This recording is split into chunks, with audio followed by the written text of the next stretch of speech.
कहा तो ये जाता है कि 5000 लोग उसे ठेले पर ठेलते हुए लाए, लेकिन अतिशोक्ति है, क्योंकि काव्य है ना, तो वो लिखने का जो तरीका है और आज के अनुसार हमारे समझने के तरीके में भी कभी कभी फेर हो जाता है, संधि विच्छेद में बहुत फेर हो जाता है।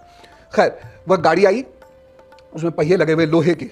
अब देखिए, लोहे के पहिए हैं, यानी हम आयरन एज के भी जो पीक है उस पर हैं उस वक्त। तो ये जो जितनी एज है ना, iron age, copper age, stone age, ये एज पश्चिम के आधार पर मत निकाला कीजिए, जो वेस्टर्न एंथ्रोपोलॉजी है उसके आधार पर मत निकाला कीजिए। ये हमारा सिविलाइजेशन जब डेवलप हुआ उसके आधार पर निकलेगी, कि जब यूरोप का सिविलाइजेशन डेवलप हुआ तो उसके आधार पर निकलेगी। भारतीय मनीषी और विद्वानों से मैं ये प्रश्न पूछना चाहता हूं, उन्होंने अपने हिसाब से ठीक किया, लेकिन भारत का सिविलाइजेशन तो बहुत पुराना है, चीन का सिविलाइजेशन तो बहुत पुराना है, मेसोपोटामिया और बेबीलोनियन कल्चर जो है ये तो बहुत पुराने हैं, माया कल्चर तो बहुत पुराना है। तो एजेस जो होंगी, एजेस ऑन इन्वेंशन, ये क्या है? बेसिकली इन्वेंशंस हैं। तो इन्वेंशन तो हर जगह अलग अलग होगी, तो वो उस जगह के हिसाब से देखेंगे कि उसको यूनिवर्सल मान लेंगे कि जब इंग्लैंड में सोना खोजा गया तभी दुनिया में खोजा गया। ये क्या बात हुई? ये कौन सा लॉजिक है?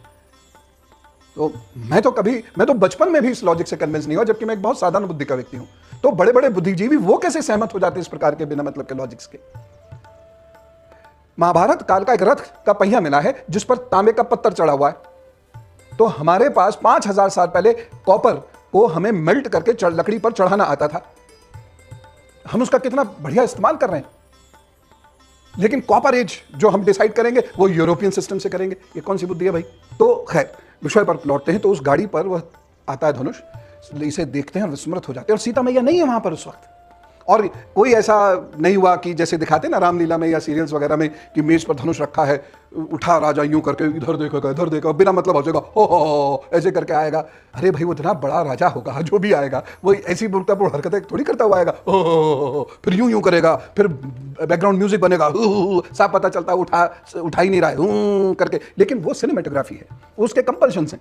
अगर मैं और आप करेंगे तो हम भी शायद ऐसे ही करेंगे, लेकिन कथानक बदल देना ये ठीक नहीं है। तो इस प्रकार का कोई संवर ही नहीं हुआ है। बस कक्ष में खड़े हुए, कौन खड़े हुए हैं?